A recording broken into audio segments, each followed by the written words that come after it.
ಕುತೂಹಲದಿಂದ ಮಾತಾಡ್ತೀನಿ. ಸರಿ, ಬೇಸರ ಮಾಡ್ಕೊಳ್ಬೇಡ. ಇಲ್ಲಪ್ಪ, ಸಾರಿ. ಈಗಿದ್ರೆ ಬೇಸರ ಆಗ್ತದೆ. ಬೇಸರ ಮಾಡಿಕೊಳ್ಬೇಡ ಅಂತ ಏನ್ ಹೇಳಿದ್ ನೀವು? ಸಾರಿ.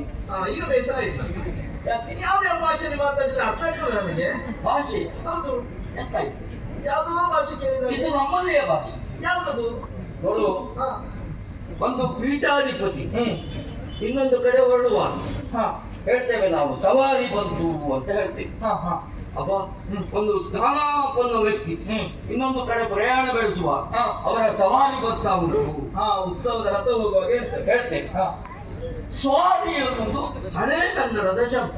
ಓ, ಹಾ, ಅದನ್ನು ಎಲ್ಲೆಲ್ಲೋ ತೆಗೆದುಕೊಂಡು ಹೋಗಿ ಹಾಕಿ ಏನೇನೋ ಮಾಡಿದ್ದಾರೆ. ಹಾ, ಪ್ರಾದೇಶಿಕವಾಗಿ ಹಾ, ಒಂದು ಶಬ್ದ, ಹಾ, ಒಂದು ವಾಕ್ಯ ಇನ್ನೊಂದು ಕಡೆಯಲ್ಲಿ ವಿಪರೀತವಾದಂತಹ ಅರ್ಥವನ್ನು ಕೊಡ್ತದೆ. ಹಾ.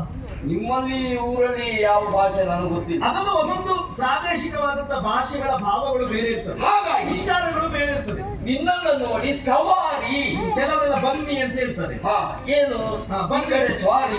ಕೆಲವರೆಲ್ಲ ಬಾ ಅಂತ ಹೇಳ್ತಾರೆ, ಹೌದು ಕೆಲವು ಸ್ಥಳಕ್ಕೆ ಹೋದಾಗ ಬರ್ರಿ ಅಂತ ಹೇಳ್ತಾರೆ. ಹೌದು, ಬೇರೆ ಬೇರೆ ರೀತಿ ಅರ್ಥ ಒಂದೇ, ಹಾ, ಪ್ರಾದೇಶಿಕವಾದಂತಹ ಉಚ್ಚಾರಗಳು ಬೇರೆ. ಬೇರೆ ಬೇರೆ ಇರ್ತದೆ. ಹಾ. ಹಾಗಾಗಿ ಯಾಕೆಂದ್ರೆ ಗಗನಚುಂಬಿಯ ವೃಕ್ಷಗಳು ಹಾ, ಸೂರ್ಯನ ಕಿರಣ ನೆಲಕ್ಕೆ ತಾಕದೇ ಇರುವ ಹಾಗೆ ಹಾ.